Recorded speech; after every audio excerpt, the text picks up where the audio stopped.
It seems all the women around here are quite accomplished, are they not?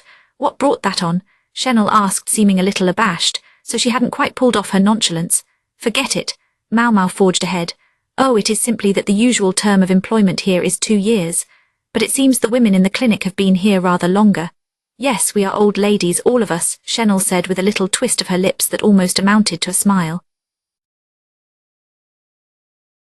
Maomao did not respond. Chanel added, I see you are not going to argue. Women entered the rear palace in their teens or at the oldest in their 20s. Therefore, Chanel had certainly been here for 20 years at the very least, probably more. That was where the mystery lay. Maomao wondered whether to ask her question aloud, but Chanel's eyes grew distant. She said, we were young once too, you know. I was just 10 years old when I came here. Maomao said nothing. All the palace women here were about that age when they entered service. Currently, very few people would be recruited for service in the rear palace at such a young age. 14 was about as young as one could hope to gain admittance. Chanel and the other women at the clinic had entered their service during the reign of the previous emperor. And even now we cannot leave, she said. The clinic had originally been established by the woman who was now the Empress Dowager. Maomao had seen her go to the building herself once. At first, Maomao thought she had started the clinic out of compassion. It was similar to how slavery and the making of eunuchs had been outlawed. The emperor supported it, but the Empress Dowager was the one who truly started it.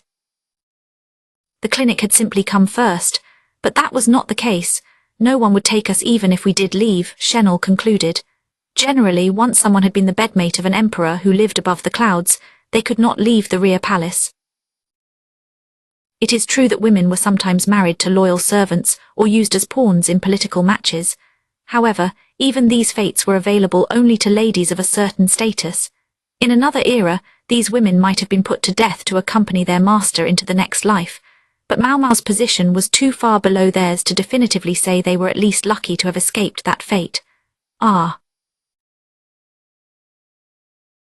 Now I see. This resentment festered within the rear palace. It is hard to blame them if they found the palace itself repugnant. They also despised those who sought His Majesty's royal affections in pursuit of their own happiness. These women had been brought into the rear palace before their time. Then they had been bitten by the poisonous fangs of the former emperor.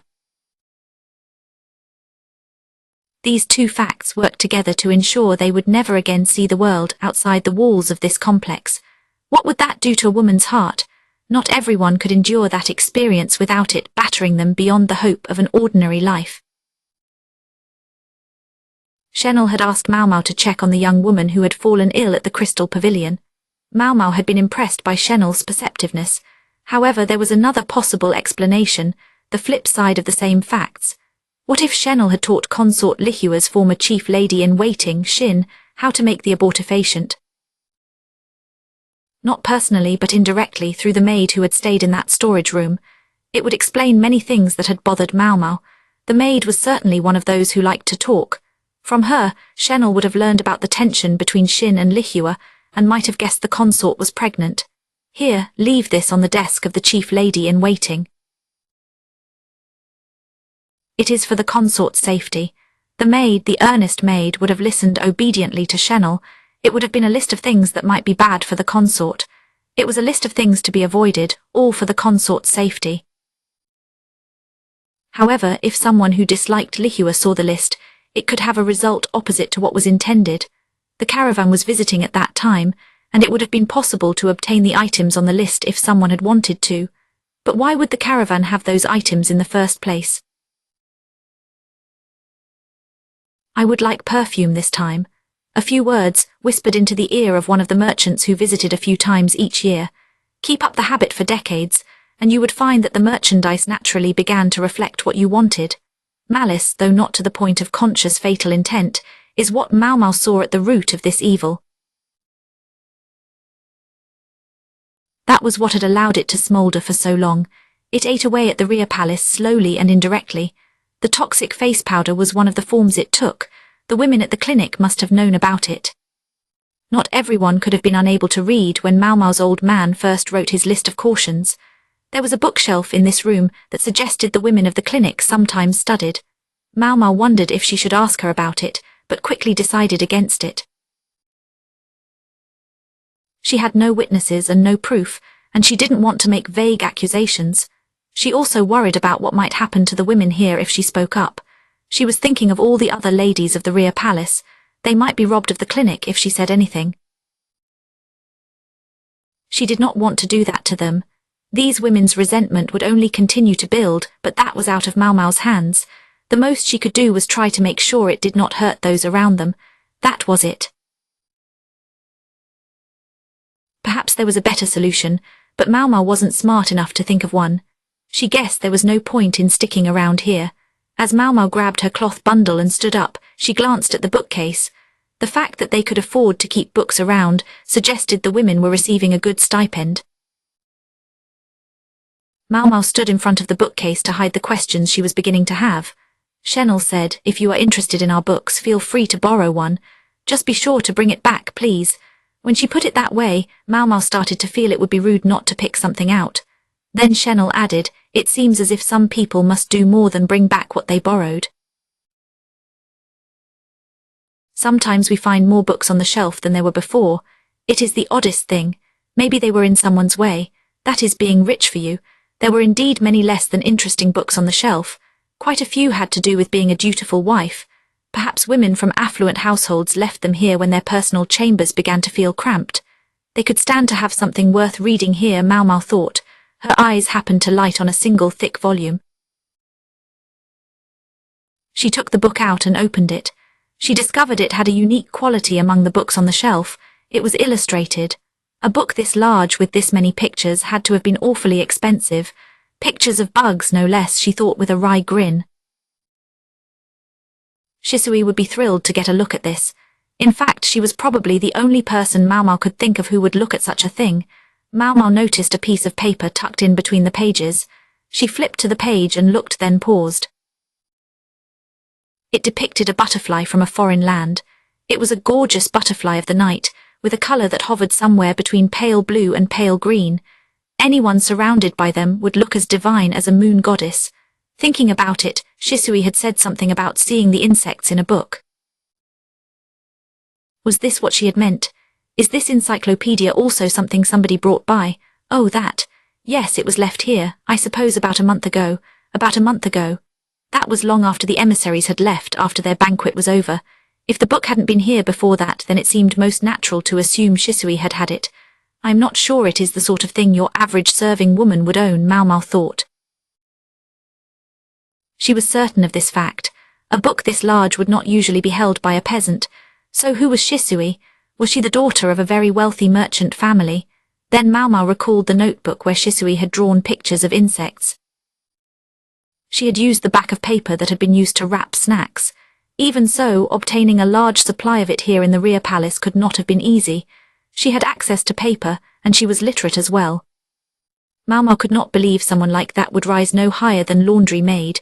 Perhaps Shisui's personality had held her back, and that would make sense. Then Maomao's thoughts were interrupted when the door to the room clattered open.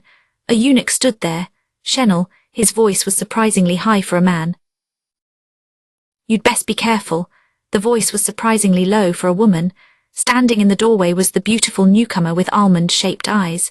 She made the man-starved ladies of the rear palace scream and squeal. He seemed a little short for a man, and yet a little tall for a woman. Likewise, his cheeks were a bit soft to belong to a man, yet too sharp for a woman. His left arm hung limply at his side. Maomao thought she noticed his fingers trembling. She wondered what his story was. If one were to use eyebrow black to draw shapely eyebrows on the eunuch's face, and add some past-looking lipstick, the expression could be left exactly as it was sour. Dress him in an unremarkable serving woman's outfit, and the dead woman, Suhari, would be standing there. Even Maomao, who had never been good at recalling faces, remembered Suhari. The woman had been too intense to forget. I figured it out more or less from what you said. Shenel was looking at Maomao with wide eyes. I suppose I should thank you. It kept me from becoming a corpse. Her completely emotionless tone made her seem even less feminine. Suhari closed the door, and then only the three of them remained in the room. There was a window, but it was covered with latticework. Escaping through it would be difficult. Should I scream? Maomao wondered. Several needles gleamed in Suhari's hand, probably covered in some kind of poison. Maomao was curious about what she used. Even Maomao knew this wasn't the time for investigation. She couldn't spare even a moment for a little prick to find out what symptoms the toxins might induce. Maomao took a step back, and then another, as Suhari came toward her. Her heels bumped against the wall. What now? She had her cloth bundle. It contained the bottles of alcohol and the mugwort. She could throw the alcohol in Suhari's eyes, then she could try to use the distraction to escape, but she wasn't sure if it would really work. She also had many questions. Why was Suhari undercover here, and what was she after? Maomao might have seemed to be at a deadly disadvantage, but that wasn't quite true. She said, if you finish me off here and now, they will find me and you immediately. After all, she was consort Gyokai's food taster. She was unlike many women in the palace, and people would miss her soon. Her husband knew her well enough to guess where she had gone and what she had done after leaving the medical office. He and anyone with him would arrive at the school quickly. The real question was whether anyone would realize she had gone to the clinic after that. I would like to do this quietly if possible. Perhaps it was the male costume that gave Suhari's voice its hard edge. No one else would have realized she was a woman. But then there was that left hand trembling. Maomao asked if it was an after-effect of the resurrection drug. After all, the drug essentially killed the user. Even if her body then came back to life, it might not be revived in its original state. Suhari must have known that, but she used the drug anyway. She intended to outwit the emperor himself. What about it? Suhari said. She was still holding the needles. She hardly needed them. She and Shenel together could easily have subdued the physically weak Maomao.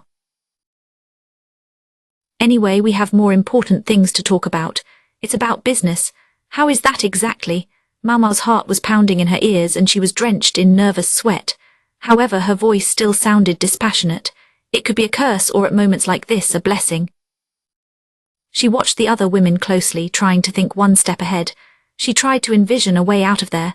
You are obviously hoping to plot some way to escape, but I suggest you do not try anything. With that, Suhari slowly opened the door again. The first thing Maomao saw was a pale hand. Suhari grabbed it and dragged its owner bodily into the room. The hand belonged to a tall palace woman, tall but strikingly girlish. I'm sorry, Maomao, it was Shisui. Suhari wrapped her good arm around Shisui's neck. She held the needles up to her with her shivering left hand. Shisui was clearly in acute pain, and now she was a hostage. Maomao could only grit her teeth. Go ahead and try it if you do not care what happens to her, Suhari said. She sounded like the villain in a popular stage drama. Maomao clenched her fists so hard she felt her fingernails bite into her palms. She wished she could have solved this with those same fists. It would be so simple. Instead she asked, what do you want? You to leave this place with me. And you think we're going to get out of here alive? She could try using Maomao as a shield, but it wasn't likely to do much good. It left Maomao wondering why Suhari had gone to all the trouble of disguising herself as a eunuch to sneak in here. Was her only intention to march right out again? Suhari nodded. Her face was as impassive as a doll's. I do, and we will. Then she added, you will come with me. Maomao scowled at her. Did she think a hostage would do any good? No one would escape punishment for leaving the rear palace. Certainly not Suhari, who had already lied her way in with a disguise. Maomao was almost disappointed. She hadn't thought Suhari was such a shallow thinker. At that moment Suhari's lips twisted into a smirk. Aren't you curious about how to make the resurrection drug? Maomao's heart pounded even harder. It was a dirty trick. She was more than certain now. Suhari was not a woman to be taken lightly. Chapter 9. The Fox and the Tanuki match wits in the capital. It was said there was a tanuki to the west and a fox to the east. In Li, the military's headquarters was located to the east. So the east was sometimes used as a way of referring to the army, while the west meant the civil bureaucracy. Since ancient days, people had believed that when wild animals reached a venerable age, they became supernatural spirits. Basin sometimes thought that was what had happened with these two. The tanuki of the west was Shishu, son of the ruler of Shihoku-shu in the north. The word son was a little misleading, however. He was actually a son-in-law. His wife's parents had adopted him into their clan. Despite his family situation, he had found favor with the Empress Regnant and was a weighty presence even as a young man. The Empress Regnant had been in her grave for a long time now, but Shishu's corpulent figure was still prominent in the palace. As for the fox to the east, that was Lakan, the man called the strategist. He himself came from a family of long-standing renown, but his power and privilege could not touch Shishu's. However, there was a quiet understanding among the officials. Lakan was the one man you should not fight under any circumstances. Basin's father had taught him not to let his own bias control him, but sometimes it was impossible to avoid. Basin stood trembling when he faced the tanuki and the fox. He tried to ask his master what they should do, using only his eyes. He might have felt less nervous if his master had actually been present, but the masked figure with him was not the august personage known as Jinshi in the rear palace.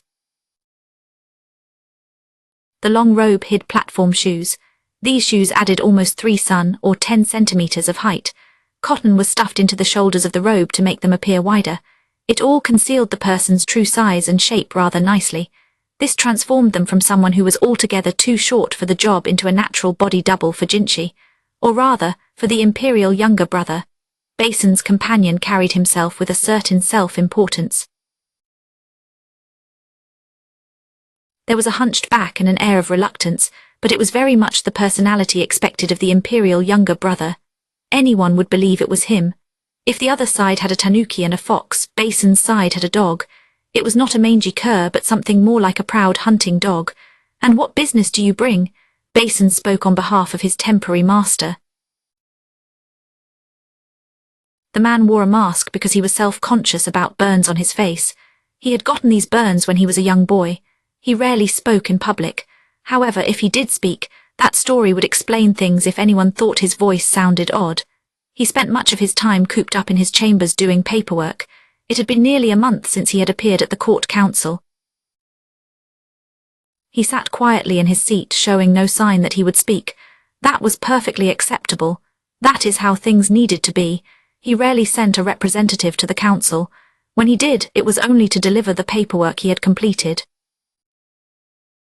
The emperor's younger brother seemed more obtuse, and that was ideal. The heir himself wanted this, and the ruler allowed it. Basin was not in a position to wonder exactly why, or for what purpose they preferred and allowed it. Oh heavens, we are graced with such an unusual presence today. I thought perhaps a spot of tea might be a nice idea. We still have plenty of time until the military council, Lakan said. He had plenty of time, to be precise. Basin hadn't said anything about his master's schedule. However, Lakan wasn't one to show consideration for another's calendar.